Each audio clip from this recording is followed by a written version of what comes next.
présenter? Non, non, mais on s'est présenté toutes les deux. Okay. Elle veut aussi sauver le monde. Voilà, écoute, on est tous d'accord. Le portrait, Faut qu'on dépote. Alors.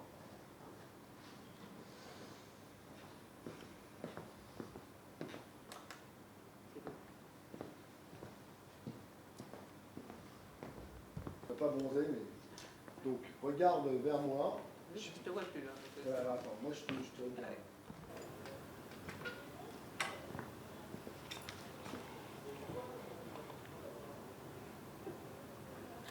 Ouais. Ouais, descends un petit peu ton visage.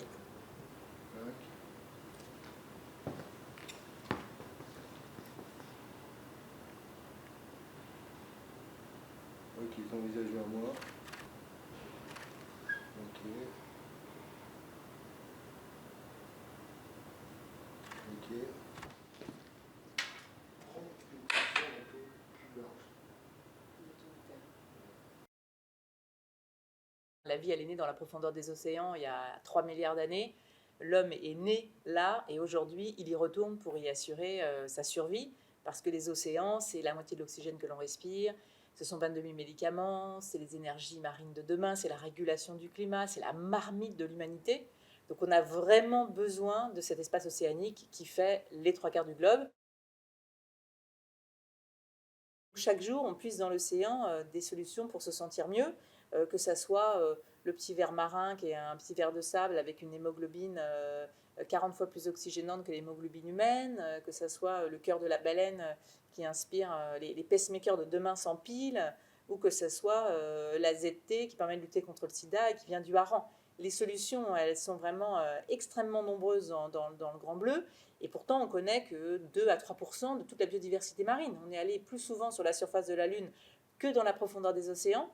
Donc il serait temps aujourd'hui qu'on assume ce rôle d'exploration, d'aller découvrir les richesses qui sont là dans ces kilomètres et des kilomètres de profondeur, et qu'on puisse investir, j'espère, 10 mois autant, si ce n'est plus, dans la recherche océanique que dans la recherche spatiale. C'est vrai que j'ai passé plus de temps de ma vie sur les océans que sur la terre ferme. Et quand j'ai eu un frigo entre deux eaux au large de l'Antarctique pendant mon tour du monde, ou quand j'ai ramé dans le Pacifique et que j'ai croisé une nappe d'hydrocarbures, c'est vrai qu'on se dit quand même qu'il y a vraiment un problème et que finalement, ce sont que les stigmates de nos actions sur Terre.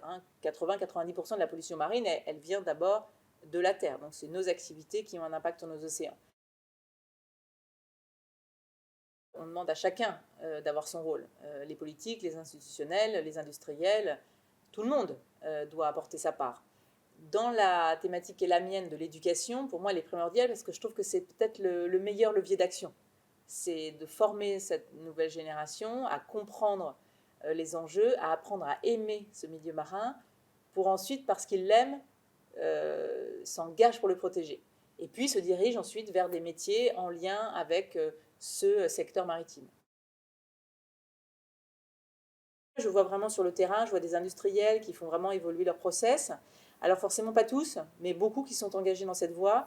Je vois les pêcheurs, et là je reviens de Polynésie, où les pêcheurs ils mettent en place des raouis, et c'est des aires marines protégées, voilà, autodéclarées, parce que les pêcheurs eux-mêmes se rendent compte que si on préserve une zone, eh bien le poisson revient en masse. Et donc ils veulent assurer que les océans puissent continuer à les nourrir longuement. Et donc quand je vois ce type d'initiative, ça me donne vraiment envie de croire dans l'avenir. Moi, au quotidien, pour me lever le matin, j'essaie de me dire qu'il ne faut jamais baisser les bras. Voilà. Et je me dis, si moi, un jour, avec mes petits bras, j'ai réussi à traverser des océans à la rame, c'est bien que tout est possible. Donc voilà, c'est voir grand et se dire, voilà, chacun à son rythme, mais surtout ne pas perdre le cap.